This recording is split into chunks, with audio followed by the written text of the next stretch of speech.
you need to get paid for that additional risk, right? So for us, it's not about the $5,000 cash for keys, because maybe the tenant would have taken that, maybe they wouldn't have, right? Maybe we would have gone to court, maybe they could have trashed the property, all of these things. And so whenever you take on additional risk, you need to be paid for that additional risk, right? There needs to be a higher upside when you get into those situations.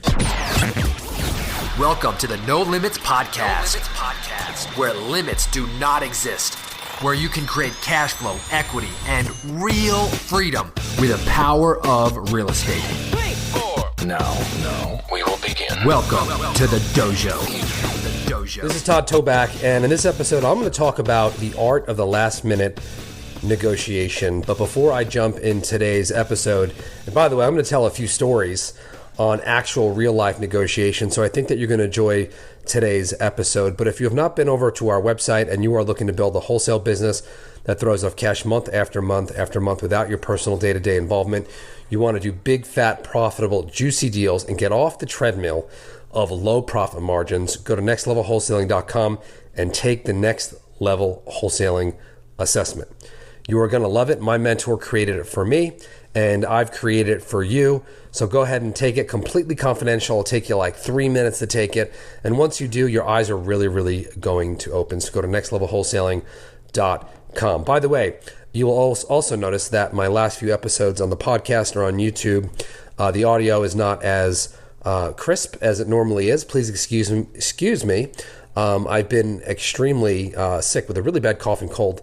And so I am recording in my home on my telephone. And hey, we are making it happen. So thank you all for your patience. And I'm loving all your comments on YouTube and the reviews on the podcast and the emails that you send in. I don't respond to all of them, but I do see them all.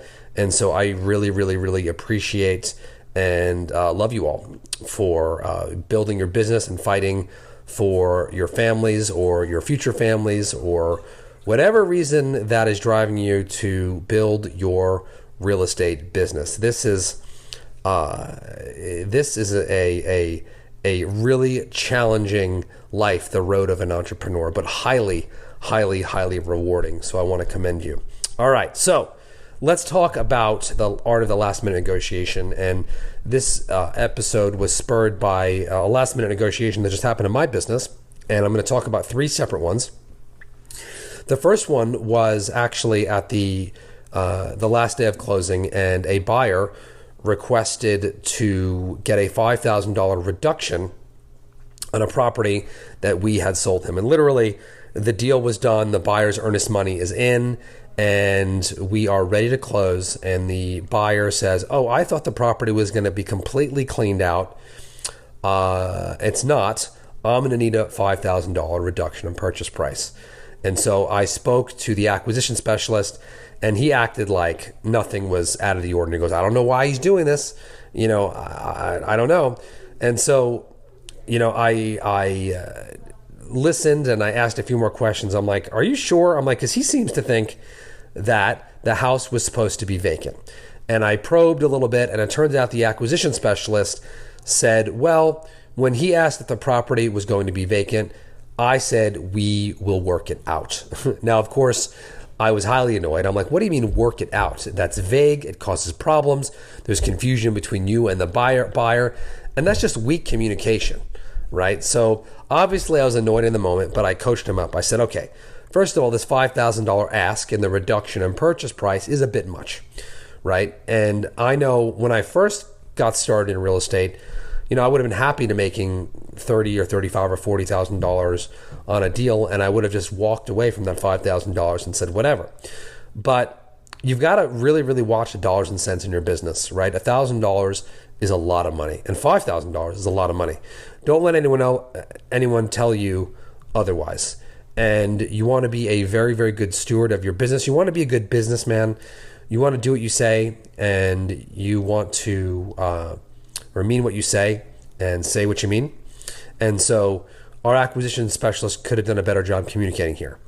But instead of taking the $5,000 haircut, I said, call up the buyer and tell him we will clean out the property after closing because $5,000 is just too much.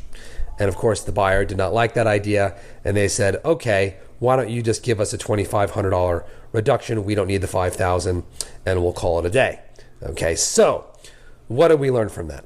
Number one is that our acquisition specialist should have been clear, right? And I don't know what happened in that moment, but for whatever reason there, and by the way, sometimes, not always, but most of the time we have a real estate broker handle our deals. In this case, the acquisition specialist handle it. And that's a podcast for another show, or another day, excuse me.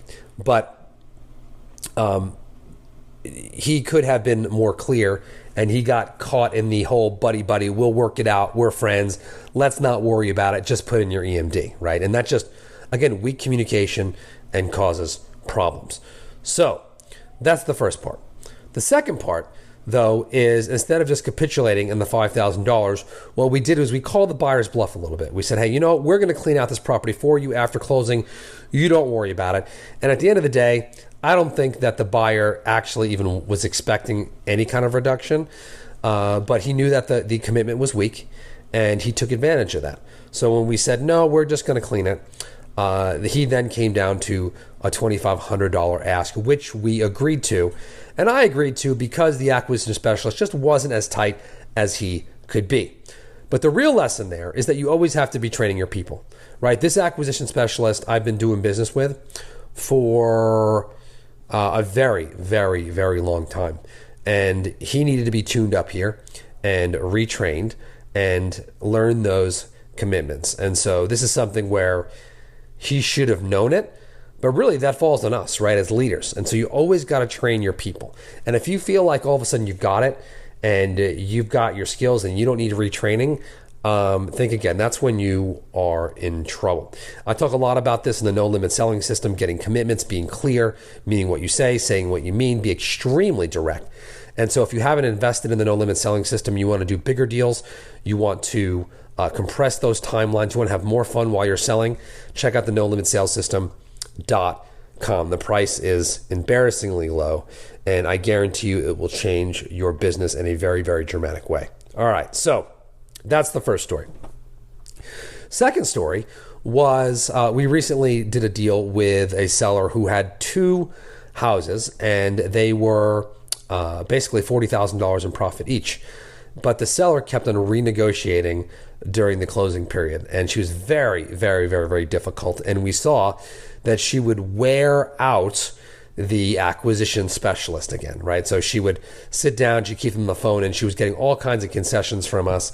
And I told the acquisition, because the acquisition specialist kept coming to me and being like, oh my gosh, this lady's so annoying, it's hard, I can't take it anymore, I just want to be done with this deal. And so I could tell that this lady was going to renegotiate at the closing table, even though we had a valid and binding contract. And so I again had to train the acquisition specialist. I said, listen, I said, expect this, be prepared for it. I said, if she asks for it, that's fine. But if you're not prepared, that's on you. So you've got to understand this. So I'm training you now so that you don't walk away for some money. So number one, you have nothing to feel guilty about. You have a legal and binding contract. We're providing fantastic service, but you'll see that her MO is to renegotiate and renegotiate and renegotiate. So because, and one of his triggers I saw from my acquisition specialist was the time, right? He got really, really annoyed and really impatient, and I know this about him. So I said, because, I know you, and hopefully you know that the longer you're there, the more she is going to possibly win this negotiation with you. So what I want you to do is when you're doing the closing, make sure that you set the expectation that you have to leave within 10 minutes, okay? And that you have another appointment to go into. So say hi, exchange pleasantries, let her know that your paperwork is signed, and that everything's good on your end, and just say hi and tell her it was a pleasure to do business, right? Get that out there and then get out the door. Now, in this scenario, it worked, right? The seller did not have time to renegotiate with us. He wasn't there. We knew that she wanted her money, and so we prepared that, right? We used the knowledge of human behavior to not be in that situation with the knowledge that the seller also wanted their money and we were going to give them their money. All right, so let me talk about the third and final last-minute negotiation, and this is where we were the buyer and dealing with a seller. And this was another phenomenal deal that we had under contract, and we were scheduled to make about $50,000 on this according to our numbers and what we had planned. And the house was supposed to be delivered vacant. There was a tenant that was in there, and the seller had negotiated a cash for key situation with a tenant. So we get to the closing table, and one of the things I always have our team do is verify a property is actually vacant, right? Do not take the seller's word for it. Don't take escrow or title's word for it. Don't take the seller's lawyer's word for it. You need to have somebody do a drive-by to make sure the property is vacant. And so we had somebody do the drive-by, and what do you know? The tenant was still in the property, and the tenant had no signs of moving out. Now, of course, maybe we could have closed, but in this scenario, we said, Mr. Seller, the property is not vacant. We agreed that it was vacant, and so we are willing to, number one, either wait until it's vacant and we can extend 15 or 30 days, or you can give us a $25,000 reduction in the purchase price. And so we gave the seller either one of those scenarios, and this is like the day of closing. But we said, listen, we're in contract here at this point. Choose which one you want to do. And obviously the seller was not happy, but she knew that she was probably going to have to go to the eviction process with the buyer, which she was not, with a tenant, which she was not prepared to do. And so we were strong in our negotiations. We were confident in our position, and we got a $25,000 reduction in the purchase price. And so in that scenario, what we learned is, number one, the seller obviously wasn't happy about the $25,000 reduction, but we also gave the seller an option to extend closing to remedy the situation so that they didn't feel like they were in a corner, right? Whenever a seller has a situation where, they have to get a last minute reduction, right? And all of a sudden it's something that they didn't disclose or a problem.